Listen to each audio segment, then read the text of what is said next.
విశ్వాన్వేషణ. ఈ జగత్తు ఎలా పుట్టింది? ఈ మానవుణ్ణి సృష్టించిందెవరు? ఈ శరీర నిర్మాణం, మెదడు, మనస్సు, గర్భంలో ఉన్న శిశువుకి కూడా తెలియకుండా ఈ అంతటినీ ఏ శక్తి నిర్మిస్తోంది? పుట్టబోయే పిల్లల కోసం ముందుగానే తల్లికి పాలు ఎవరు ఏర్పాటు చేస్తున్నారు? తల్లి కాదు కదా, తల్లి నిమిత్త మాత్రురాలు. తండ్రి అంతే. వీళ్ళిద్దరినీ పనిముట్లుగా ఉపయోగించి ఏ శక్తి ఈ మానవ శరీరాలను కోటాను కోట్లుగా ఇలా తయారు చేస్తుంది? ఈ సృష్టి చేసే శక్తి ఏమిటి? ఈ కనబడే ప్రపంచాన్ని, అలాగే భూగోళం, సూర్యుడు, చంద్రుడు, నదులు, సముద్రాలు, కడుపులో పెరిగే పిండాండం, ఈ అన్నీ పుట్టించిన శక్తి, విశాల విశ్వంలో ఏర్పడే బ్రహ్మాండం, ఈ రెండూ ఒకటేనా? ఈ రెండింటి వెనుక ఉండి నిర్వహించేది ఒక అజ్ఞాత హస్తమేనా?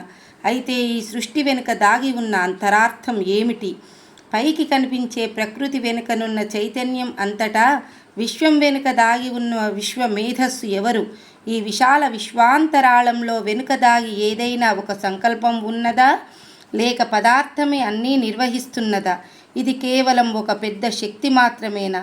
తెలివి కూడా కలిగి ఉందా? దీన్ని తెలుసుకునేదెలాగా? సుఖ సంతోషాలు, ఆనందంతో పాటు మానవ జాతి ఇరుక్కుపోయిన ఈ దానవత్వపు ఊబిలోంచి మళ్ళీ మానవత్వంలోకి కాదు, దైవత్వంలోకి తిరిగి తనను తాను మనిషి ఉద్ధరించుకోవాలంటే మార్గమేమిటి అనే నిగూఢ రహస్యాన్ని భేదించాలని, తాను గాఢంగా ప్రేమించే ఈ తోటి మనుష్యుల కోసం ఆచంద్రార్కం నిలిచిపోయే ఓ వెలుగు దివ్వెను మానవుని గుండెలో వెలిగించాలని ఆయన కోరాడు. అయితే ఆ ప్రయాణం పర్యవసానమేమిటి? చివరికి ఏం జరిగింది? ఇది చూడాలంటే మనం కూడా ఆయన అనుభవంలోకి వెళ్ళి చూడాలి. చూద్దాం రండి.